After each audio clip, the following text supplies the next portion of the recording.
ನಮಸ್ಕಾರ ಸ್ನೇಹಿತರೆ, ಈ ಬೇಸಿಕ್ ಪೈಥಾನಿನ ಸೆಷನ್ 18ಗೆ ಸ್ವಾಗತ. ಈ ಸೆಷನಲ್ಲಿ ನಾವು ಫಂಕ್ಷನ್ಸ್ ಅಂದರೆ ಏನು ಅಂತ ತಿಳ್ಕೊಳ್ಳೋಣ. ಹೋದ ಸೆಷನಲ್ಲಿ ನಾವು ನಿಮಗೆ ಪ್ಯಾಟ್ರನ್ಸ್ನ ಹೇಗೆ ಪ್ರಿಂಟ್ ಮಾಡೋದು ಅಂತ ಕೂಡ ತೋರಿಸಿದ್ದೆ. ಆ ಪ್ಯಾಟ್ರನ್ಸ್ ಪ್ರೋಗ್ರಾಮ್ಸ್ನ ನೀವು ಪ್ರಾಕ್ಟೀಸ್ ಮಾಡಿದಿರಾ ಅಂದ್ಕೊತೀನಿ. ಮೊದಲು ಸೆಷನ್ ಆಬ್ಜೆಕ್ಟಿವ್ಸ್ ಏನು ಅಂತ ನಾವಿವಾಗ ತಿಳಿಯೋಣ. ಮೊದಲನೇದಾಗಿ ಹೋದ ಸೆಷನಲ್ಲಿ ಒಂದು ಟಾಸ್ಕ್ ಕೊಟ್ಟಿದ್ದೆ. ಆ ಟಾಸ್ಕ್ ಏನು ಅನ್ನೋದನ್ನು, ಅದರ ಸೊಲ್ಯೂಷನ್ ಹೆಂಗೆ ತೊಗೊಂಬರಬೇಕು ಅನ್ನೋದನ್ನು ರಿವ್ಯೂ ಮಾಡೋಣ. ಆಮೇಲೆ ಕಾನ್ಸೆಪ್ಟ್ ಆಫ್ ಫಂಕ್ಷನ್ಸ್ ತುಂಬ ಇಂಪಾರ್ಟೆಂಟು. ಬಿಲ್ಡಿಂಗ್ ಬ್ಲಾಕ್ಸ್ ಇನ್ ಪೈಥಾನ್ ಅಂತ ಕೂಡ ಕರಿತೀವಿ. ಫಂಕ್ಷನ್ಸ್ ಅಂದರೆ ಏನು ಅನ್ನೋದು ತಿಳ್ಕೊಳ್ಳೋಣ. ಮತ್ತು ಆ ಫಂಕ್ಷನ್ಸ್ನ ನಾವು ಯಾವ ರೀತಿ ಪೈಥಾನಲ್ಲಿ ಇಂಪ್ಲಿಮೆಂಟ್ ಮಾಡಬಹುದು ಅಂತ ಕೂಡ ನಾವು ಈ ಸೆಷನ್ನಲ್ಲಿ ತಿಳ್ಕೊಳ್ಳೋಣ. ಮೊದಲನೇದಾಗಿ ಆ ಟಾಸ್ಕ್ ಏನಿತ್ತು ಅಂತ ನೋಡಿಬಿಡೋಣ ಬನ್ನಿ. ನೋಡಿ, ಸೆಷನ್ 17ನಲ್ಲಿ ನಾನು ನಿಮ್ಗೊಂದು ಟಾಸ್ಕ್ ಕೊಟ್ಟಿದ್ದೆ. ಅದು ಏನು ಅಂದರೆ, ಈ ಥರ ಒಂದು ಪ್ಯಾಟ್ರನ್ ನೀವು ಜನ್ರೇಟ್ ಮಾಡಬೇಕಾಗಿತ್ತು. 1 2 2 3 3 3 4 4 4 5 5 5 5 ಅಂತ. ಇದು ಒಂದು ಪ್ಯಾಟ್ರನ್ ಆಗಿತ್ತು. ಈ ಪ್ಯಾಟ್ರನ್ನ ಹೆಂಗೆ ಜನ್ರೇಟ್ ಮಾಡಬೇಕು ಅನ್ನೋದಕ್ಕೆ ಇವಾಗ ಒಂದು ಸಣ್ಣದು ಒಂದು ಪ್ರೋಗ್ರಾಮ್ ಬರೆದಿದ್ದೀನಿ. ಅದೇ ಸೇಮ್ ನೆಸ್ಟೆಡ್ ಫಾರ್ ಲೂಪ್ ಕಾನ್ಸೆಪ್ಟೇ ಯೂಸ್ ಮಾಡ್ತಾ ಇದ್ದೀನಿ. ಫಾರ್ ಐ ಇನ್ ರೇಂಜ್ 1, 6 ಇದು outermost loop. For J in range I ಇದು ಇನ್ನರ್ ಮೋಸ್ಟ್ ಲೂಪು. ಇನ್ನರ್ ಲೂಪಲ್ಲಿ ಏನು ಮಾಡ್ತಾ ಇದ್ದೀನಿ, ಪ್ರಿಂಟ್ ಐ ಕೊಡ್ತಾ ಇದ್ದೀನಿ. ಮತ್ತು ಒಂದೇ ರೋಲ್ ಬೇಕಲ್ಲ, ಅದಕ್ಕೆ ನಾನು ಎಂಡ್ ಇಸ್ ಈಕ್ವಲ್ ಟು ಈ ಕೋಡ್ಸ್ ಕೊಡ್ತಾ ಇದ್ದೀನಿ. ಈ ಕಮ್ಯಾಂಡ್ ನಿಮ್ಗೆ ಏನು ಅಂತ ಗೊತ್ತು, ಈ ಸ್ಟೇಟ್ಮೆಂಟ್ ಏನು ಅಂತ ನಿಮ್ಗೆ ಗೊತ್ತು. ಮತ್ತು ಈ ಫಾರ್ ಲೂಪ್ ಕೊನೆಯಲ್ಲಿ ನಾನು ಪ್ರಿಂಟ್ ಅಂತ ಕೊಡ್ತಾ ಇದ್ದೀನಿ. ಸೊ ಇದು ಹೆಂಗೆ ವರ್ಕ್ ಆಗ್ತದೆ ನೋಡೋಣ. ಫಾರ್ ಐ ಇನ್ ರೇಂಜ್ 1 ಅಂತ ಕೊಟ್ಟಾಗ ಐ ವ್ಯಾಲ್ಯೂ ಏನಾಯಿತು, 1 ಆಯಿತು.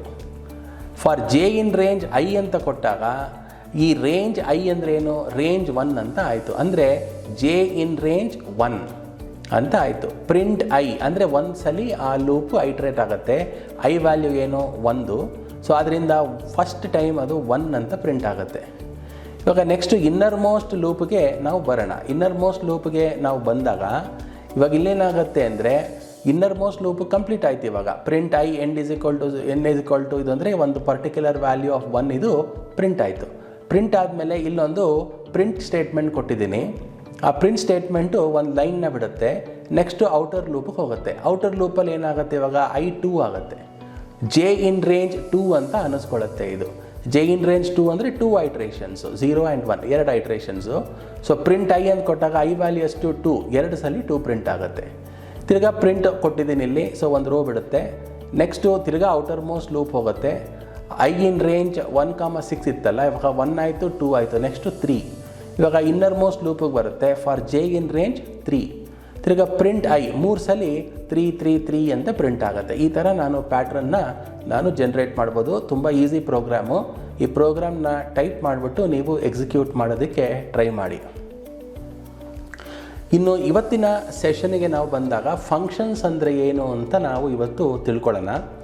ಮೊದಲನೇದಾಗಿ ಈ ಫಂಕ್ಷನ್ನ ನೀವು ಅರ್ಥ ಮಾಡ್ಕೊಳ್ಳೋಕ್ಕಿಂತ ಮುಂಚೆ ಸಿಸ್ಟಮ್ ಅಂದರೆ ಏನು ಅಂತ ನೀವು ತಿಳ್ಕೊಬೇಕು. ಇವಾಗ ನೋಡಿ, ನಾನು ನಿಮಗೊಂದು ಡಯಾಗ್ರಾಮ್ ಹಾಕಿದ್ದೀನಿ. ಸಿಸ್ಟಮ್ ಅಂದರೆ ಅದು ಒಂದು ಎಂಟಿಟಿ ಅಂತ ಕೂಡ ನಾವು ಕರಿಬೋದು. ಅದಕ್ಕೊಂದು ಇನ್ಪುಟ್ ಇರುತ್ತೆ ಮತ್ತು ಅದಕ್ಕೊಂದು ಔಟ್ಪುಟ್ ಇರುತ್ತೆ.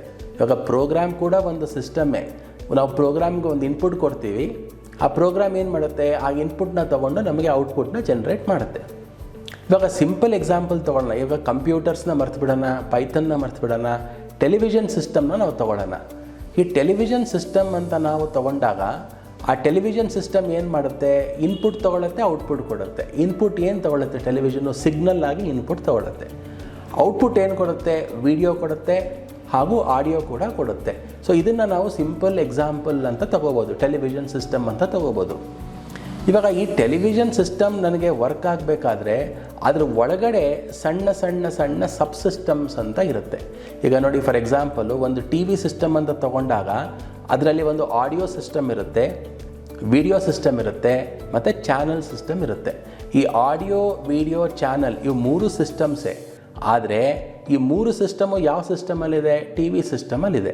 ಈ ಆಡಿಯೋ ಸಿಸ್ಟಮ್ಗೆ ಒಂದು ಇನ್ಪುಟ್ ಇದೆ, ಔಟ್ಪುಟ್ ಇದೆ. ವಿಡಿಯೋ ಸಿಸ್ಟಮ್ಗೂ ಇನ್ಪುಟ್ ಇದೆ, ಔಟ್ಪುಟ್ ಇದೆ. ಚಾನಲ್ ಸಿಸ್ಟಮ್ಗೂ ಇನ್ಪುಟ್ ಇದೆ, ಔಟ್ಪುಟ್ ಇದೆ. ಈ ಎಲ್ಲ ಸಬ್ ಸಿಸ್ಟಮ್ಸ್ನು ಇಂಟಿಗ್ರೇಟ್ ಮಾಡಿದಾಗ ಅದು ಟಿ ವಿ ಅನ್ನಿಸ್ಕೊಳ್ಳುತ್ತೆ. ಸೊ ಈ ಆಡಿಯೋ, ವಿಡಿಯೋ, ಚಾನಲ್ ನಾವು ಸಬ್ ಸಿಸ್ಟಮ್ಸ್ ಅಂತ ಕರಿತೀವಿ. ಸೊ ಈ ಎಕ್ಸಾಂಪಲ್ ನಾನು ಯಾಕೆ ಕೊಟ್ಟೆ ಅಂದರೆ, ನಾವು ಯಾವುದೇ ಒಂದು ಸಿಸ್ಟಮ್ನ ನಾವು ಕನ್ಸಿಡರ್ ಮಾಡಿದಾಗ ಆ ಒಂದು ಸಿಸ್ಟಮ್ ಅಂತ ಅನ್ನಿಸ್ಕೊಳ್ಳಲ್ಲ, ಅದರೊಳಗಡೆ ಹಲವಾರು ಸಬ್ಸಿಸ್ಟಮ್ಸ್ ಇರುತ್ತೆ. ಆ ಒಂದೊಂದು ಸಬ್ಸಿಸ್ಟಮ್ಸ್ಗೂ ಅದರದ್ದೇ ಆದಂತಹ ಒಂದು ಕೆಲಸ ಇರುತ್ತೆ. ಆ ಕೆಲಸನ ಅದು ನಿರ್ವಹಣೆ ಮಾಡುತ್ತೆ. ಸೊ ಆಡಿಯೋ, ವಿಡಿಯೋ ಮತ್ತು ಚಾನಲ್ಲು, ಈ 3 ಸಬ್ಸಿಸ್ಟಮ್ಸು ಟಿ ವಿ ಸಿಸ್ಟಮಲ್ಲಿದೆ. ಈಗ ನೆಕ್ಸ್ಟು, ಇವಾಗ ನಾನು ಇದೇ ಸಿಸ್ಟಮ್ ಎಕ್ಸಾಂಪಲ್ನ ತೊಗೊಂಡು ಇವಾಗ ಪೈಥನ್ಗೆ ಹೆಂಗೆ ರಿಲೇಟ್ ಮಾಡೋದು ಅಂತ ನೋಡೋಣ. ನಾವು ಇವತ್ತು ಏನು ಸೆಷನ್ ಮಾಡ್ತಾಯಿದ್ದೀವಿ, ಫಂಕ್ಷನ್ಸ್ ಅನ್ನೋ ಒಂದು ಸೆಷನ್ ಮಾಡ್ತಾಯಿದ್ದೀವಿ. ಇವಾಗ ನೋಡಿ, ಮೇಲ್ಗಡೆ ನಿಮಗೆ ಟಿ ವಿ ಸಿಸ್ಟಮ್ ಬಗ್ಗೆ ನಾನು ನಿಮಗೆ ಡಯಾಗ್ರಾಮ್ ಕೊಟ್ಟಿದ್ದೀನಿ, ಕೆಳಗಡೆ ಪ್ರೋಗ್ರಾಮ್ ಬಗ್ಗೆ ಒಂದು ಡಯಾಗ್ರಾಮ್ ಕೊಟ್ಟಿದ್ದೀನಿ. ಇವಾಗ ಪ್ರೋಗ್ರಾಮಲ್ಲಿ ಒಂದು ಇನ್ಪುಟ್ ಇದೆ, ಒಂದು ಔಟ್ಪುಟ್ ಇದೆ. ಆ ಪ್ರೋಗ್ರಾಮಲ್ಲಿ ಸಬ್ಸಿಸ್ಟಮ್ಸ್ನ ನಾನು ಫಂಕ್ಷನ್ 1, ಫಂಕ್ಷನ್ 2, ಫಂಕ್ಷನ್ 3 ಅಂತ ಬರೆದಿದ್ದೀನಿ. ಸೊ ಈ ಫಂಕ್ಷನ್ 1 ಅನ್ನೋದೇನು, ಅದು ಒಂದು ಸಬ್ಸಿಸ್ಟಮು, ಅದರದ್ದೇ ಏನೋ ಅಂತಹ ಒಂದು ಟಾಸ್ಕ್ ಇರುತ್ತೆ. ಫಂಕ್ಷನ್ 2ದು ಒಂದು ಸಪರೇಟ್ ಟಾಸ್ಕ್ ಇರುತ್ತೆ, ಫಂಕ್ಷನ್ 3ದು ಒಂದು ಸಪರೇಟ್ ಟಾಸ್ಕ್ ಇರುತ್ತೆ. ಈ 3 ಫಂಕ್ಷನ್ಸ್ನ ನಾವು ಒಂದೇ ಕಡೆ ಇಂಟಿಗ್ರೇಟ್ ಮಾಡಿದಾಗ ಆ 3 ಸಬ್ಸಿಸ್ಟಮ್ನ ಇಟ್ಕೊಂಡಿರುವಂತಹ ಒಂದು ಕಂಟೈನರೇ ಪ್ರೋಗ್ರಾಮ್ ಅಂತ ಅನ್ನಿಸ್ಕೊಳ್ಳುತ್ತೆ. ಸೊ ಈ ಫಂಕ್ಷನ್ಸ್ನ ನಾವು ಸಬ್ ಪ್ರೋಗ್ರಾಮ್ಸ್ ಅಂತಲೂ ಕರಿಬೋದು, ಇಲ್ಲ ಪ್ರೊಸೀಜರ್ಸ್ ಅಂತಲೂ ಕರಿಬೋದು, ಇಲ್ಲ ಮೆಥಡ್ಸ್ ಅಂತಲೂ ಕರಿಬೋದು. ಯಾವುದ್ರಲ್ಲಿ ಕರೆದ್ರೂ ಕೂಡ ನೀವು ಅದು ಫಂಕ್ಷನ್ ಮಾಡ್ಯುಲಾರಿಟಿನೇ ತೋರಿಸುತ್ತೆ. ಹಾಗಂದರೆ ಅದು ಸಬ್ಸಿಸ್ಟಮ್ಸ್ ಅಂತ ಅನ್ನಿಸ್ಕೊಳ್ಳುತ್ತೆ. ಇವಾಗ ನಿಮಗೆ ಫಂಕ್ಷನ್ ಅಂದರೆ ಏನು ಅಂತ ಗೊತ್ತಾಯಿತು. ಈ ಫಂಕ್ಷನ್ ಅಂದರೆ ಏನು, ಯಾವುದೋ ಒಂದು ಟಾಸ್ಕ್ ಮಾಡೋದಕ್ಕೆ ನಾನು ಫಂಕ್ಷನ್ನ ಉಪಯೋಗಿಸ್ತೀನಿ. ಇವಾಗ ಈ ಪ್ರೋಗ್ರಾಮಲ್ಲಿ 3 ಫಂಕ್ಷನ್ಸ್ ಇದೆ, ಅಂದರೆ ಒಂದೊಂದು ಫಂಕ್ಷನ್ನು ಒಂದೊಂದು ಟಾಸ್ಕ್ ಮಾಡುತ್ತೆ. ಆ 3 ಟಾಸ್ಕನ್ನ ಒಂದು ಪ್ರೋಗ್ರಾಮಲ್ಲಿ ನಾನು ಇಂಟಿಗ್ರೇಟ್ ಮಾಡ್ತಾಯಿದ್ದೀನಿ ಮತ್ತು ಆ ಪ್ರೋಗ್ರಾಮ್ನ ನಾನು ಎಕ್ಸಿಕ್ಯೂಟ್ ಮಾಡ್ತಾಯಿದ್ದೀನಿ. ಇದು ಕಾನ್ಸೆಪ್ಟ್ ಆಫ್ ಫಂಕ್ಷನ್ಸ್. ಇವಾಗ ಈ ಫಂಕ್ಷನ್ಸ್ನ ನಾವು ಯಾಕೆ ಬರೀಬೇಕು ಅಂದರೆ ಮಾಡ್ಯುಲಾರಿಟಿಗೋಸ್ಕರ ಬರೀಬೇಕು. ಇವಾಗ ಒಂದು ಪ್ರೋಗ್ರಾಮ್ ಬರಿಬೋದು ನಾನು, addition of 2 numbers, subtraction of 2 numbers, division of 3 numbers. ಇದು 3 ಒಂದೇ ಪ್ರೋಗ್ರಾಮಲ್ಲಿ ಬರಿಬೋದು, ಅಂದರೆ ಸೀಕ್ವೆನ್ಷಿಯಲ್ ಆಗಿ ಬರಿಬೋದು. ಅಥವಾ ಒಂದು ಫಂಕ್ಷನ್ನ ತೊಗೊಂಡು ಅಡಿಷನ್ ಮಾಡೋದಕ್ಕೆ ಸಪ್ರೇಟ್ ಫಂಕ್ಷನ್ನು, ಸಬ್ಟ್ರಾಕ್ಷನ್ ಮಾಡೋದಕ್ಕೆ ಸಪ್ರೇಟ್ ಫಂಕ್ಷನ್ನು, ಡಿವಿಷನ್ ಮಾಡೋದಕ್ಕೆ ಸಪ್ರೇಟ್ ಫಂಕ್ಷನ್ನು, ಈ 3 ಫಂಕ್ಷನ್ಸ್ನ ಡಿಫ್ರೆಂಟಾಗಿ ಬರೆದು ಪ್ರೋಗ್ರಾಮಲ್ಲಿ ನಾನು ಇಂಟಿಗ್ರೇಟ್ ಮಾಡ್ಬೋದು. ಸೊ ಈ ಥರ ಫಂಕ್ಷನ್ಸ್ನ ನಾನು ಬರೆಯೋದ್ರಿಂದ ನನಗೆ ಕ್ಲಾರಿಟಿ ಸಿಗುತ್ತೆ. ಅದನ್ನು ನಾವು ಮಾಡ್ಯುಲಾರಿಟಿ ಅಂತ ಕೂಡ ಕರಿತೀವಿ. ಸೊ ಇವಾಗ ನೆಕ್ಸ್ಟು ಎಷ್ಟು ಥರ ಫಂಕ್ಷನ್ಸ್ ಇದೆ ಪೈಥನ್ನಲ್ಲಿ ಅಂತ ನೋಡೋಣ. ಈ ಫಂಕ್ಷನ್ಸಲ್ಲಿ 2 ಥರ, ಒಂದು ಸಿಸ್ಟಮ್ ಡಿಫೈನ್ಡು, ಇನ್ನೊಂದು ಯೂಸರ್ ಡಿಫೈನ್ಡು. ಅಂದರೆ ಕೆಲವೊಂದು ಫಂಕ್ಷನ್ಸು ಪೈಥನ್ನೇ ಡಿಫೈನ್ ಮಾಡಿಬಿಟ್ಟಿದೆ. ಈ ಥರ ಫಂಕ್ಷನ್ಸ್ನು ನೀವು ಹಲವಾರು ನೀವು ಆಲ್ರೆಡಿ ಯೂಸ್ ಮಾಡಿದ್ದೀರಾ. ಎಕ್ಸಾಂಪಲ್ಸ್ ಕೊಟ್ಟಿದ್ದೀನಿ ನೋಡಿ, ಪ್ರಿಂಟ್ ಅನ್ನೋ ಫಂಕ್ಷನ್ ನೀವು ಯೂಸ್ ಮಾಡಿದ್ದೀರಾ, ಟೈಪ್ ಅನ್ನೋ ಫಂಕ್ಷನ್ನು ನೀವು ಯೂಸ್ ಮಾಡಿದ್ದೀರಾ, ID ಅನ್ನೋ ಫಂಕ್ಷನ್ನು ನೀವು ಯೂಸ್ ಮಾಡಿದ್ದೀರಾ. ಸೊ ಯಾವುದೇ ಫಂಕ್ಷನ್ನ ನೀವು ತೊಗೊಂಡಾಗ ಅದಕ್ಕೊಂದು ಇನ್ಪುಟ್ ಅಂತ ಇರುತ್ತೆ ಮತ್ತು ಔಟ್ಪುಟ್ ಅಂತ ಇರುತ್ತೆ. ಇವಾಗ ನೋಡಿ, ಪ್ರಿಂಟ್ ಫಂಕ್ಷನ್ ಎಕ್ಸಾಂಪಲ್ ತೊಗೊಂಡಿದ್ದೀನಿ. ಪ್ರಿಂಟ್ ಹಲೋ ವರ್ಲ್ಡ್ ಅಂತ ನಾನು ಕೊಟ್ಟಾಗ ಏನಾಗುತ್ತೆ, ಹಲೋ ವರ್ಲ್ಡ್ ಅಂತ ಔಟ್ಪುಟ್ ಕೊಡುತ್ತೆ. ಸೊ ಅದಕ್ಕೆ ಇನ್ಪುಟ್ ಏನು, ಹಲೋ ವರ್ಲ್ಡು. ಈ ಪ್ರಿಂಟ್ ಫಂಕ್ಷನ್ ಎಕ್ಸಿಕ್ಯೂಟ್ ಮಾಡಿದಾಗ ನನಗೆ ಔಟ್ಪುಟ್ ಏನು ಕೊಡುತ್ತೆ, ಹಲೋ ವರ್ಲ್ಡ್ ಅಂತ ಔಟ್ಪುಟ್ ಕೊಡುತ್ತೆ. ಸೊ ಇದು ಪ್ರಿಂಟ್ ಫಂಕ್ಷನ್ ಅಂತ ಅನ್ನಿಸ್ಕೊಳುತ್ತೆ. ಅದಕ್ಕೆ ಟೈಪ್ ಫಂಕ್ಷನ್ಗೂ ಇನ್ಪುಟ್ ಇದೆ, ಟೈಪ್ ಫಂಕ್ಷನ್ಗೂ ಔಟ್ಪುಟ್ ಇದೆ, ID ಫಂಕ್ಷನ್ಗೂ ಇನ್ಪುಟ್ ಇದೆ, ID ಫಂಕ್ಷನ್ಗೂ ಔಟ್ಪುಟ್ ಇದೆ. ಇವೆಲ್ಲ ಸಿಸ್ಟಮ್ ಡಿಫೈನ್ಡ್ ಫಂಕ್ಷನ್ಸು. ಆದರೆ ಕೆಲವೊಮ್ಮೆ ಪ್ರೋಗ್ರಾಮಿಂಗಲ್ಲಿ ನಾವೇ ನಮ್ಮ ಓನ್ ಫಂಕ್ಷನ್ಸ್ನ ಡಿಫೈನ್ ಮಾಡಬೇಕಾದಂತಹ ಸಂದರ್ಭಗಳು ಬರುತ್ತೆ. ಅಂಥ ಟೈಮಲ್ಲಿ ನಾವು ಯೂಸರ್ ಡಿಫೈನ್ಡ್ ಫಂಕ್ಷನ್ಸ್ ಅಂತ ನಾವು ಕರಿತೀವಿ. ಅಂದರೆ ಪ್ರೋಗ್ರಾಮರು ಅವನ ಅನುಕೂಲಕ್ಕೋಸ್ಕರ ಅವನೇ ಒಂದು ಫಂಕ್ಷನ್ನ ಡಿಫೈನ್ ಮಾಡ್ತಾನೆ, ಆ ಫಂಕ್ಷನ್ಗೆ ಸಪ್ರೇಟ್ ಟಾಸ್ಕ್ ಅಂತ ಕೊಡ್ತಾನೆ. ಅಂತಹ ಫಂಕ್ಷನ್ಗೆ ನಾವು ಯೂಸರ್ ಡಿಫೈನ್ಡ್ ಫಂಕ್ಷನ್ ಅಂತ ಕರಿತೀವಿ. ಸೊ ಯೂಸರ್ ಡಿಫೈನ್ಡ್ ಫಂಕ್ಷನ್ ಅಂದರೆ ಏನು ಅಂದರೆ ನೋಡಿ, a function is a block of code which only runs when it is called. ಇದು point number 1. You can pass data known as parameters into function. A function can return data as a result ಅಂತ ಈ 3 statements ನಿಮಗೆ ಕೊಟ್ಟಿದ್ದೀನಿ. So ಇದ್ರ ಬಗ್ಗೆ ನಾನು ನಿಮಗೆ explain ಮಾಡ್ತೀನಿ. ಇವಾಗ ನೋಡಿ, ನಾನೊಂದು ಫಂಕ್ಷನ್ನ ಡಿಫೈನ್ ಮಾಡ್ತಾ ಇದ್ದೀನಿ. ಇದು ಯೂಸರ್ ಡಿಫೈನ್ಡ್ ಫಂಕ್ಷನ್, ನಾನೇ ಬರೆದಿರುವಂತಹ ಒಂದು ಫಂಕ್ಷನ್. ಆ ಫಂಕ್ಷನ್ಗೆ ಮೈ ಫಂಕ್ಷನ್ ಅಂತ ಕೊಟ್ಟಿದ್ದೀನಿ. ನೋಡಿ, ಯಾವುದೇ ಫಂಕ್ಷನ್ನ ನಾವು ಪೈಥನಲ್ಲಿ ಡಿಫೈನ್ ಮಾಡಬೇಕಾದ್ರೆ DEF ಅನ್ನೋ ಒಂದು ಕೀವರ್ಡ್ನ ನಾವು ಯೂಸ್ ಮಾಡಬೇಕು. DEF ಅಂದರೆ ಡಿಫೈನು, ಮೈ ಫಂಕ್ಷನ್ನು, ಓಪನ್ ಬ್ರ್ಯಾಕೆಟ್, ಕ್ಲೋಸ್ ಬ್ರ್ಯಾಕೆಟ್ಸು. ಇದರಲ್ಲಿ ನಾವು ಪ್ಯಾರಾಮೀಟರ್ಸ್ ಅಂತ ಕೊಡ್ಬೋದು. ಈ ಪ್ಯಾರಾಮೀಟರ್ಸ್ ಅಂದರೆ ಏನು ಅಂತ ನಾನು ನಿಮಗೆ ಹೇಳ್ತೀನಿ. ಮತ್ತು ಈ ಫಂಕ್ಷನ್ ಏನು ಟಾಸ್ಕ್ ಮಾಡುತ್ತೆ ಅನ್ನೋದನ್ನು ಈ ಬಾಡಿ ಆಫ್ ದಿ ಫಂಕ್ಷನ್ನಲ್ಲಿ ನಾನು ಬರೀಬೇಕು. ಅದನ್ನು ಫಂಕ್ಷನ್ ಡೆಫಿನೇಷನ್ ಅಂತ ಕೂಡ ಹೇಳ್ತೀವಿ. ಮತ್ತು ಈ ಫಂಕ್ಷನ್ನು ಯಾವುದೋ ಒಂದು ಔಟ್ಪುಟ್ನ ನನಗೆ ಕೊಡಬೇಕು. ಅದು ರಿಟರ್ನಲ್ಲಿ ನಾನು ಕೊಡ್ತೀನಿ. ಮತ್ತು ಆ ಫಂಕ್ಷನ್ನ ನಾನು ಕರೀದೇ ಇದ್ದರೆ ಯಾವ ಫಂಕ್ಷನ್ನು ವರ್ಕ್ ಆಗಲ್ಲ. ಇವಾಗ ಪ್ರಿಂಟ್ ಫಂಕ್ಷನ್ನ ನೀವು ವರ್ಕ್ ಮಾಡಿಸ್ಬೇಕಂದ್ರೆ ಪ್ರಿಂಟ್ ಅನ್ನೋ ಒಂದು ಸ್ಟೇಟ್ಮೆಂಟ್ ನೀವು ಕೊಡಬೇಕು. ಅದನ್ನು ಕಾಲಿಂಗ್ ಎ ಫಂಕ್ಷನ್ ಅಂತ ಕರಿತೀವಿ. ಆ ಕೊಡಬೇಕಾದ್ರೆ ಕಾಲ್ ಮಾಡಬೇಕಾದ್ರೆ ನೀವು ಏನೋ ಒಂದು ಡೇಟಾನ ಕಳಿಸ್ತೀರಾ. For example print hello world ಅಂತ ನಾನು ಕೊಟ್ಟಾಗ ಹಲೋ ವರ್ಲ್ಡ್ ಅನ್ನೋದೇ ಡೇಟಾ ಆ ಫಂಕ್ಷನ್ಗೆ. ಸೊ ಈ ಥರ ನಾನೇ ಒಂದು ಫಂಕ್ಷನ್ನ ಡಿಫೈನ್ ಮಾಡಿದಾಗ ಅದಕ್ಕೂ ಕೂಡ ನಾನು ಡೇಟಾ ಕೊಡಬೇಕಾಗಿ ಬರುತ್ತೆ. ಸೊ ಈ ಡೇಟಾನ ನಾವು ಆರ್ಗ್ಯುಮೆಂಟ್ಸ್ ಅಂತ ಕೂಡ ಕರಿತೀವಿ, ಮತ್ತು ಈ ಫಂಕ್ಷನ್ ಒಳಗಡೆ ಪ್ಯಾರಾಮೀಟರ್ಸ್ ಅಂತ ಕೂಡ ಕರಿತೀವಿ. ಸೊ ಈ ಪ್ಯಾರಾಮೀಟರ್ಸ್ ಆ್ಯಂಡ್ ಆರ್ಗ್ಯುಮೆಂಟ್ಸ್ ಇವೆರಡೂ ಆ್ಯಕ್ಚುಲಿ ಇನ್ಪುಟ್ ಆಗುತ್ತೆ ಫಂಕ್ಷನ್ಗೆ. ಇದು ಯಾವ ರೀತಿ ಆಗುತ್ತೆ ಅನ್ನೋದನ್ನು ನಾನು ಪ್ರೋಗ್ರಾಮಲ್ಲಿ ತೋರಿಸ್ತೀನಿ. ಎಲ್ಲ ಫಂಕ್ಷನಲ್ಲೂ ಪ್ಯಾರಾಮೀಟರ್ಸ್ ಆರ್ಗ್ಯುಮೆಂಟ್ಸ್ ಇರಬೇಕು ಅಂತ ಏನಿಲ್ಲ. ಪ್ಯಾರಾಮೀಟರ್ಸ್ ಇಲ್ಲದೇನೂ ನಾನು ಫಂಕ್ಷನ್ ಬರಿಬೋದು, ಆರ್ಗ್ಯುಮೆಂಟ್ಸ್ ಇಲ್ಲದೇನೂ ನಾನು ಫಂಕ್ಷನ್ ಬರಿಬೋದು, ರಿಟರ್ನ್ ಇಲ್ಲದೇನೂ ಫಂಕ್ಷನ್ ಬರಿಬೋದು. ಸೊ ಈ ಥರ ನಾವು ಒಂದು 2-3 ಎಕ್ಸಾಂಪಲ್ಸ್ ತೊಗೊಂಡು ನೋಡಿದಾಗ ನಿಮಗೆ ಕ್ಲಾರಿಟಿ ಸಿಗುತ್ತೆ. ಬನ್ನಿ ಇವಾಗ ಫಂಕ್ಷನ್ನ ಯಾವ ರೀತಿ ನಾವು ಪೈಥಾನಲ್ಲಿ ಡಿಫೈನ್ ಮಾಡೋದು, ಯಾವ ರೀತಿ ಎಕ್ಸಿಕ್ಯೂಟ್ ಮಾಡೋದು ಅನ್ನೋದನ್ನು ನೋಡೋಣ. ಬನ್ನಿ ಇವಾಗ ಪೈಚಾರ್ಮ್ಗೆ ಹೋಗ್ಬಿಟ್ಟು ಒಂದೆರಡು ಪ್ರೋಗ್ರಾಮ್ನ ಎಕ್ಸಿಕ್ಯೂಟ್ ಮಾಡಿ ಔಟ್ಪುಟ್ ತೆಗೆಯೋದಕ್ಕೆ ಪ್ರಯತ್ನ ಪಡೋಣ. ಇವಾಗ ಒಂದು ಪ್ರೋಗ್ರಾಮ್ ನಾನು ಓಪನ್ ಮಾಡಿದ್ದೀನಿ. ಇವಾಗ ಒಂದು ಫಂಕ್ಷನ್ನ ಡಿಫೈನ್ ಮಾಡೋಣ. ನಾನು ಡಿಫೈನ್ ಮೈ ಅಂಡರ್ಸ್ಕೋರ್ ಫಂಕ್ಷನ್ ಅಂತ ಕೊಡ್ತೀನಿ. ಮೈ ಅಂಡರ್ಸ್ಕೋರ್ ಫಂಕ್ಷನ್ ನೋಡಿ, ಫಂಕ್ಷನ್ ಡಿಫೈನ್ ಮಾಡಿದ್ಮೇಲೆ ಒಂದು ಕೋಲನ್ ಕೊಡಬೇಕು ಅಲ್ಲಿ. ಇವಾಗ ಈ ಫಂಕ್ಷನಲ್ಲಿ ಕೂಡ ಇಂಡೆಂಟೇಷನ್ ಅಂತ ಇರುತ್ತೆ. ಅಲ್ಲಿ ನಾನೊಂದು ಸ್ಪೆಲ್ಲಿಂಗ್ ಮಿಸ್ಟೇಕ್ ಮಾಡಿದೆ, FUNCTION. ನಾವು ಇಟ್ ಇಸ್ ಕರೆಕ್ಟ್. ಓಕೆ, ಇವಾಗ ನಾನು ಈ ಫಂಕ್ಷನ್ ಒಳಗಡೆ ಏನು ಕೊಡ್ತೀನಿ, ಪ್ರಿಂಟ್ ಮೈ ಫಂಕ್ಷನ್ ಅಂತ ಟೈಪ್ ಮಾಡ್ತೀನಿ. ಪ್ರಿಂಟ್ ಮೈ ಫಂಕ್ಷನ್ ಅಂತ ಟೈಪ್ ಮಾಡ್ತೀನಿ. ಸೊ ಈ ಫಂಕ್ಷನ್ದು ಟಾಸ್ಕ್ ಏನು, ಮೈ ಫಂಕ್ಷನ್ ಅಂತ ಔಟ್ಪುಟ್ ಕೊಡಬೇಕು ಅಷ್ಟೇ. ಇವಾಗ ಇದೊಂದು ಫಂಕ್ಷನ್ ನಾನು ಬರೆದೆ. ಇವಾಗ ಈ ಫಂಕ್ಷನ್ನ ಈ ಪ್ರೋಗ್ರಾಮ್ನ ನಾವು ಎಕ್ಸಿಕ್ಯೂಟ್ ಮಾಡೋಣ ನೋಡಿ. ಇವಾಗ ಈ ಪ್ರೋಗ್ರಾಮ್ ನಾನು ಎಕ್ಸಿಕ್ಯೂಟ್ ಮಾಡಿದ್ರೆ ನನಗೆ ಯಾವುದೇ ವಿಧವಾದಂತಹ ಔಟ್ಪುಟ್ ಬರಲ್ಲ. ಯಾಕೆ ಅಂದರೆ ಫಂಕ್ಷನ್ ಡಿಫೈನ್ ಆಗಿದೆ ಅಷ್ಟೇ, ಅದನ್ನು ನಾವು ಕಾಲ್ ಮಾಡಿಲ್ಲ. ನಾವು ಕಾಲ್ ಮಾಡಬೇಕಾದ್ರೆ ನಾವೇನು ಮಾಡಬೇಕು, ಮೈ ಅಂಡರ್ಸ್ಕೋರ್ ಫಂಕ್ಷನ್ ಅಂತ ಕೊಡಬೇಕು. ಅಂದರೆ ಇದು ಫಂಕ್ಷನ್ ಕಾಲ್ ಅಂತ ಅನ್ನಿಸ್ಕೊಳ್ಳುತ್ತೆ. ಸೊ ಮೈ ಅಂಡರ್ಸ್ಕೋರ್ ಫಂಕ್ಷನ್ ನಾವು ಕೊಟ್ಟಾಗ ಏನಾಗುತ್ತೆ, ಈ ಮೈ ಅಂಡರ್ಸ್ಕೋರ್ ಫಂಕ್ಷನ್ ಎಕ್ಸಿಕ್ಯೂಟ್ ಆಗುತ್ತೆ ಮತ್ತು ನಮಗೆ ಔಟ್ಪುಟ್ ಬರುತ್ತೆ. ಇವಾಗ ಈ ಪ್ರೋಗ್ರಾಮ್ನ ರನ್ ಮಾಡ್ತೀನಿ ನೋಡಿ. ಇವಾಗ ನೋಡಿ ಮೈ ಫಂಕ್ಷನ್ ಅಂತ ಔಟ್ಪುಟ್ ಬರ್ತಾ ಇದೆ. ಸರಿ, ಇವಾಗ ನಿಮ್ಗೆ ಅರ್ಥ ಆಯಿತು ಫಂಕ್ಷನ್ ಅಂದರೆ ಏನು ಅಂತ. ಸೊ ಇವಾಗ ಈ ಫಂಕ್ಷನ್ನ ನಾನು ಎಷ್ಟು ಸಲ ಬೇಕಾದ್ರೆ ಕರಿಬೋದು. ಇವಾಗ ಫಾರ್ ಎಕ್ಸಾಂಪಲ್ ಇನ್ನೊಂದು ಸಲ ನಾನು ಮೈ ಅಂಡರ್ಸ್ಕೋರ್ ಫಂಕ್ಷನ್ ಅಂತ ಕೊಡ್ತೀನಿ. ಇನ್ನೊಂದು ಸಲ ಮೈ ಅಂಡರ್ಸ್ಕೋರ್ ಫಂಕ್ಷನ್ ಅಂತ ಕೊಟ್ಟಾಗ 2 ಸಲ ನಾನು ಈ ಫಂಕ್ಷನ್ನ ಕರಿತಾ ಇದ್ದೀನಿ. ಸೊ ಮೈ ಫಂಕ್ಷನ್ ಅಂತ 2 ಸಲ ಬರ್ತಾ ಇದೆ. ಸೊ ಅಂದರೆ ಒಂದು ಸಲ ನಾನು ಫಂಕ್ಷನ್ನ ಡಿಫೈನ್ ಮಾಡಿದಾಗ ಆ ಫಂಕ್ಷನ್ನ ನಾನು ಎಷ್ಟು ಸಲ ಬೇಕಾದರೆ ನಾನು ಕಾಲ್ ಮಾಡ್ಬೋದು. ಸೊ ಇದು ಫಂಕ್ಷನ್ನಿನ ಬೇಸಿಕ್ ಕಾನ್ಸೆಪ್ಟ್. ನೀವು ಸ್ಲೈಡಲ್ಲಿ ನೋಡ್ದಂಗೆ ಈ ಫಂಕ್ಷನಲ್ಲಿ ಯಾವುದೇ ವಿಧವಾದಂತಹ ಪ್ಯಾರಾಮೀಟರ್ಸು ಇಲ್ಲ ಮತ್ತು ರಿಟರ್ನ್ ಸ್ಟೇಟ್ಮೆಂಟು ಇಲ್ಲ. ಸೊ ಇವಾಗ ನಾನು ನಿಮಗೆ ಪ್ಯಾರಾಮೀಟರ್ಸ್ ಮತ್ತು ಡೇಟಾನ ಹೆಂಗೆ ಕೊಡಬೇಕು ಫಂಕ್ಷನ್ನಲ್ಲಿ ಅನ್ನೋದನ್ನು ತೋರಿಸ್ತೀನಿ. ಅದಕ್ಕೆ ಇನ್ನೊಂದು ಪ್ರೋಗ್ರಾಮ್ ನೋಡೋಣ ಬನ್ನಿ. ಇವಾಗ ಇದೇ ಫಂಕ್ಷನ್ ತೊಗೊಳ್ಳೋಣ, ಡಿಫೈನ್.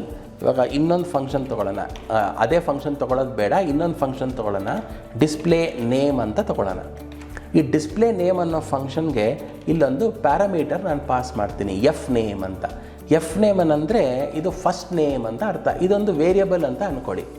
ಇವಾಗ ಇಲ್ಲ ಏನು ಮಾಡ್ತೀನಿ, ಪ್ರಿಂಟ್ ಇವಾಗ ಫಸ್ಟ್ ನೇಮ್ ಈಸ್ ಅಂತ ಹಾಕಿ ಇಲ್ಲಿ ಆ ವೇರಿಯಬಲ್ನ ಪ್ರಿಂಟ್ ಮಾಡ್ತೀನಿ. ಈ ಥರ ಪ್ರಿಂಟ್ ಸ್ಟೇಟ್ಮೆಂಟ್ಸ್ ಮೊದಲೇ ನೀವು ಆಲ್ರೆಡಿ ಯೂಸ್ ಮಾಡಿದ್ದೀರಾ.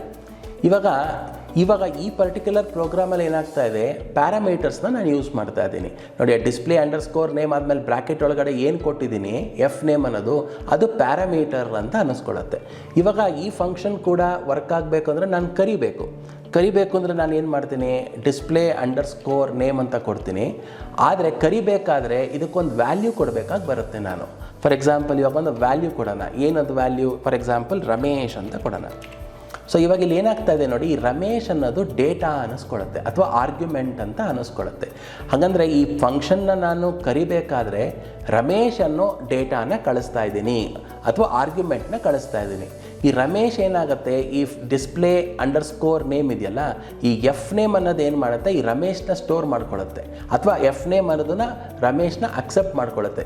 ಸೊ ಅವಾಗ ಏನಾಗುತ್ತೆ, ಇಲ್ಲಿ ಫಂಕ್ಷನ್ ಒಳಗಡೆ ಬಂದಾಗ print first name is comma f name ಅಂತ ಇಲ್ಲಿ ನಾನು ಕೊಟ್ಟಾಗ ಏನಾಗುತ್ತೆ, ಈ ಫಸ್ಟ್ ನೇಮ್ ಈಸ್ ಅಂತ ಡಿಸ್ಪ್ಲೇ ಆಗುತ್ತೆ ಪ್ರಿಂಟಲ್ಲಿ, ಪಕ್ಕದಲ್ಲೇ ಎಫ್ ನೇಮ್ ಡಿಸ್ಪ್ಲೇ ಆಗುತ್ತೆ. ಎಫ್ ನೇಮ್ ಏನು, ರಮೇಶ್. ಸೊ ಇವಾಗ ಈ ಪ್ರೋಗ್ರಾಮ್ನ ರನ್ ಮಾಡೋಣ ಬನ್ನಿ. ನೋಡಿ ಇವಾಗ ಫಸ್ಟ್ ನೇಮ್ ಇಸ್ ರಮೇಶ್ ಅಂತ ಬರ್ತಾ ಇದೆ. ಸೊ ಇವಾಗ ನಾನೇನು ಮಾಡೋಣ, ಇನ್ನೊಂದು ಸಲ ಈ ಫಂಕ್ಷನ್ನ ಕರೆಯೋಣ.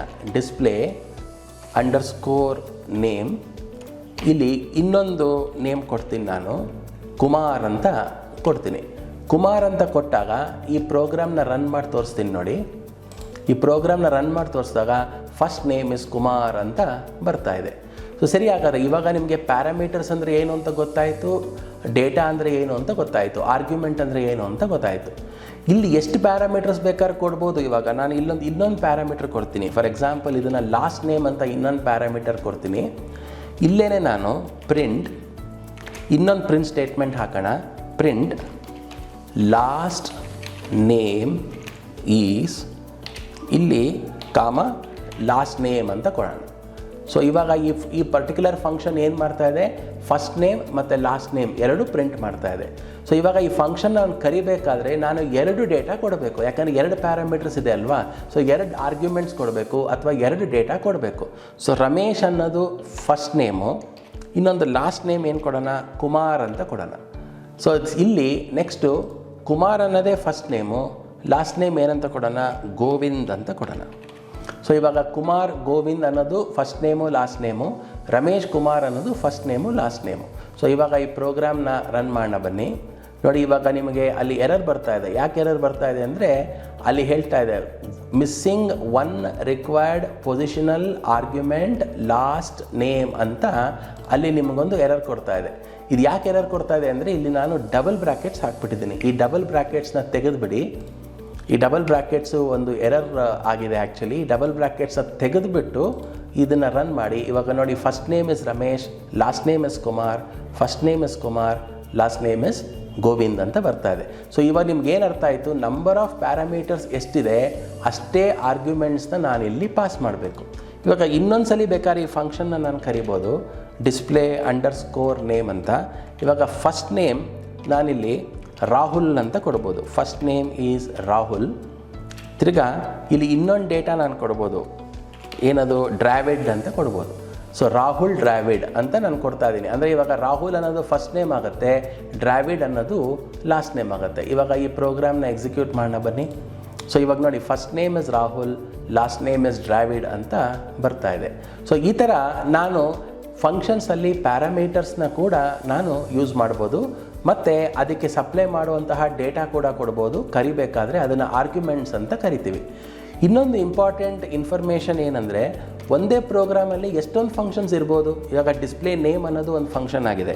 ಇವಾಗ ಇನ್ನೊಂದು ಫಂಕ್ಷನ್ ನಾನು ಬರಿತೀನಿ. ಫಾರ್ ಎಕ್ಸಾಂಪಲು ಆ ಫಂಕ್ಷನ್ನು ನಾವು ಏನಂತ ಕೊಡೋಣ ಅಂದರೆ ಡಿಸ್ಪ್ಲೇ ಮೆಸೇಜ್ ಅಂತ ಕೊಡ್ತೀನಿ. ಡಿಸ್ಪ್ಲೇ ಮೆಸೇಜ್ ಅಂತ ಕೊಡ್ತೀನಿ.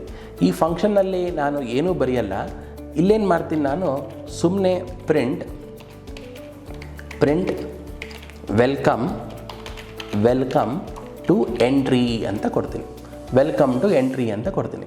ಸೊ ಇವಾಗ ನಿಮಗೆ ಏನು ಅರ್ಥ ಆಯಿತು ಈ ಪ್ರೋಗ್ರಾಮಲ್ಲಿ ನಿಮಗೆ ಇವಾಗ ಎರಡು ಫಂಕ್ಷನ್ಸ್ ಇದೆ. ಒಂದು function display underscore name function, ಅದು ಎರಡು ಪ್ಯಾರಾಮೀಟರ್ಸ್ನ ಅಕ್ಸೆಪ್ಟ್ ಮಾಡ್ತಾ ಇದೆ. ಇನ್ನೊಂದು ಫಂಕ್ಷನ್ನು ಡಿಸ್ಪ್ಲೇ ಅಂಡರ್ಸ್ಕೋರ್ ಮೆಸೇಜು, ಅದು ಏನೂ ಮಾಡ್ತಾ ಇಲ್ಲ, ಸುಮ್ಮನೆ ವೆಲ್ಕಮ್ ಟು ಎಂಟ್ರಿ ಅಂತ ಕೊಡ್ತಾ ಇದೆ. ಸೊ ಈಗ ಪ್ರೋಗ್ರಾಮ್ನ ನಾವು ರನ್ ಮಾಡೋಣ ಬನ್ನಿ. ಮಾಡಿದಾಗ ನಿಮಗೆ ವೆಲ್ಕಮ್ ಟು ಎಂಟ್ರಿ ಔಟ್ಪುಟ್ ಬರ್ತಾ ಇಲ್ಲ. ಯಾಕೆ ಬರ್ತಾ ಇಲ್ಲ ಅಂದರೆ ನೀವು ಆ ಫಂಕ್ಷನ್ನ ಕರೆದಿಲ್ಲ. ಸೊ ಆ ಫಂಕ್ಷನ್ನ ನೀವು ಕರಿಬೇಕಂದ್ರೆ ನೀವು ಏನು ಮಾಡಬೇಕು, ಆ ಪರ್ಟಿಕ್ಯುಲರ್ ಫಂಕ್ಷನ್ನ ನೀವು ಕಾಲ್ ಮಾಡಬೇಕು. ಅಂದರೆ ಆ ಫಂಕ್ಷನ್ ನೇಮ್ನ ನೀವು ಕೊಡಬೇಕು. ಸೊ ಡಿಸ್ಪ್ಲೇ ಅಂಡರ್ಸ್ಕೋರ್ ಮೆಸೇಜ್ ಅಂತ ಇಲ್ಲಿ ಕೊಟ್ಟಿದ್ದೀನಿ. ಸೊ ಇವಾಗ ನೀವು ಆ ಫಂಕ್ಷನ್ನ ರನ್ ಮಾಡಿದಾಗ ಇಲ್ಲಿ ಕೆಳಗಡೆ ನೋಡಿ ವೆಲ್ಕಮ್ ಟು ಎಂಟ್ರಿ ಅಂತ ಬರ್ತಾ ಇದೆ. ಸೊ ಇವಾಗ ನೀವು ಯಾವ ಆರ್ಡರಲ್ಲಿ ಬೇಕಾದ್ರೆ ನೀವು ಕರಿಬೋದು. ಫಾರ್ ಎಕ್ಸಾಂಪಲ್ ಈ ಡಿಸ್ಪ್ಲೇ ಅಂಡರ್ಸ್ಕೋರ್ ಮೆಸೇಜ್ನ ನೀವು ಈ ಡಿಸ್ಪ್ಲೇ ಅಂಡರ್ಸ್ಕೋರ್ ನೇಮ್ ಇವನು ಫಸ್ಟ್ ರಮೇಶ್ ಕುಮಾರ್ ಆದಮೇಲೂ ಬೇಕಾದ್ರೆ ಇದನ್ನು ನೀವು ಕರಿಬೋದು, ಅಥವಾ ಇನ್ನೊಂದು ರಾಹುಲ್ ಡ್ರಾವಿಡ್ ಆದಮೇಲೆ ಕೂಡ ಕರಿಬೋದು, ಅಥವಾ ನೀವು ಇನ್ನೊಂದು ಕುಮಾರ್ ಗೋವಿಂದ್ ಆದಮೇಲೆ ಕೂಡ ಕರಿಬೋದು. ಇವಾಗ ಇಲ್ಲಿ ನಾನು ಕಟ್ ಕಾಪಿ ಮಾಡಿ ಪೇಸ್ಟ್ ಮಾಡ್ತಾ ಇದ್ದೀನಿ ಡಿಸ್ಪ್ಲೇ ಅಂಡರ್ಸ್ಕೋರ್ ಮೆಸೇಜ್ನ. ಇವಾಗ ಈ ಪ್ರೋಗ್ರಾಮ್ನ ರನ್ ಮಾಡ್ತಾ ಇದ್ದೀನಿ ನೋಡಿ. ಸೊ ಇವಾಗ ನಿಮಗೆ ಗೊತ್ತಾಗ್ತಾ ಇದೆ ರಮೇಶ್ ಕುಮಾರ್ ಬಂದಮೇಲೆ ವೆಲ್ಕಮ್ ಟು ಎಂಟ್ರಿ ಅಂತ ಬರ್ತಾ ಇದೆ. ಸೊ ಇವಾಗ ಫಂಕ್ಷನ್ಸ್ ಅಂದರೆ ಏನು ಅಂತ ನಿಮಗೆ ಗೊತ್ತಾಯ್ತಲ್ವಾ. ಸೊ ಈ ಫಂಕ್ಷನ್ಸ್ನ ನೀವು ಪ್ರೋಗ್ರಾಮ್ನಲ್ಲಿ ಟ್ರೈ ಮಾಡಿ ನೋಡಿ. ಸೊ ಇವತ್ತಿನ ದಿನ ನಾನು ನಿಮಗೊಂದು ಟಾಸ್ಕ್ ಕೊಡ್ತೀನಿ, ಆ ಟಾಸ್ಕನ್ನು ಕೂಡ ಟ್ರೈ ಮಾಡಿ. ಇವಾಗ ಟಾಸ್ಕ್ ಏನು ಅಂತ ಇವಾಗ ನಿಮಗೆ ಹೇಳ್ಬಿಡ್ತೀನಿ ನೋಡಿ. ಇದು task. Write a program in Python to display your name, address and email ID by writing 3 separate functions. ಆ ಇನ್ಫಾರ್ಮೇಷನ್ ಅಂತಿದೆ ಅದು 3 ಸಪ್ರೇಟ್ ಫಂಕ್ಷನ್ಸ್ ಅದು. ಸೊ 3 ಫಂಕ್ಷನ್ಸ್ನ ನೀವು ಯೂಸ್ ಮಾಡಿಕೊಂಡು ನಿಮ್ಮ ನೇಮು, ನಿಮ್ಮ ಅಡ್ರೆಸ್ಸು ಮತ್ತು ಇಮೇಲ್ ಐ ಡಿನ ಡಿಸ್ಪ್ಲೇ ಮಾಡಬೇಕು. ತುಂಬಾ ಸಿಂಪಲ್ ಪ್ರೋಗ್ರಾಮು. ಈ ಪ್ರೋಗ್ರಾಮ್ನ ನೀವು ಟ್ರೈ ಮಾಡಿ. ಈ ಪ್ರೋಗ್ರಾಮ್ ಬರಲಿಲ್ಲ ಅಂದರೆ ಮುಂದಿನ ಸೆಷನಲ್ಲಿ ಈ ಪ್ರೋಗ್ರಾಮ್ನ ಸೊಲ್ಯೂಷನ್ನ ನಾನು ನಿಮಗೆ ಕೊಡ್ತೀನಿ. ಸೊ ಧನ್ಯವಾದಗಳು ಈ ಸೆಷನ್ನ ವಾಚ್ ಮಾಡಿದ್ದಕ್ಕೆ. ಫಂಕ್ಷನ್ಸ್ ಅಂದರೆ ಏನು ಅಂತ ನಿಮಗೆ ಅರ್ಥ ಆಯಿತು. ಫಂಕ್ಷನ್ಸ್ ಯಾಕೆ ಯೂಸ್ ಮಾಡ್ತೀವಿ ಅಂತ ಕೂಡ ಅರ್ಥ ಆಯಿತು. ಮತ್ತು ಫಂಕ್ಷನ್ಸಲ್ಲಿ ಪ್ಯಾರಾಮೀಟರ್ಸ್ ಅಂದರೆ ಏನು, ಆರ್ಗ್ಯುಮೆಂಟ್ಸ್ ಅಂದರೆ ಏನು ಅಂತ ಕೂಡ ನಿಮಗೆ ಗೊತ್ತಾಯಿತು. ಮತ್ತು ಫಂಕ್ಷನ್ ಬಾಡಿ ಅಂದರೆ ಏನು ಮತ್ತು ಯಾವ ರೀತಿ ನಾವು ಫಂಕ್ಷನ್ನ ಕರಿಬೇಕು ಅನ್ನೋದು ಕೂಡ ಗೊತ್ತಾಯಿತು. ಸೊ ಮುಂದಿನ ಸೆಷನಲ್ಲಿ ಕೂಡ ನಾವು ಫಂಕ್ಷನ್ಸೇ ಮಾಡೋಣ. ಇನ್ನೂ ಸ್ವಲ್ಪ ಅಡ್ವಾನ್ಸ್ ಕಾನ್ಸೆಪ್ಟ್ ಆಫ್ ಫಂಕ್ಷನ್ಸ್ನ ನಿಮಗೆ ಹೇಳ್ಕೊಡ್ತೀನಿ. ಅಲ್ಲಿವರೆಗೂ ನಮಸ್ಕಾರ.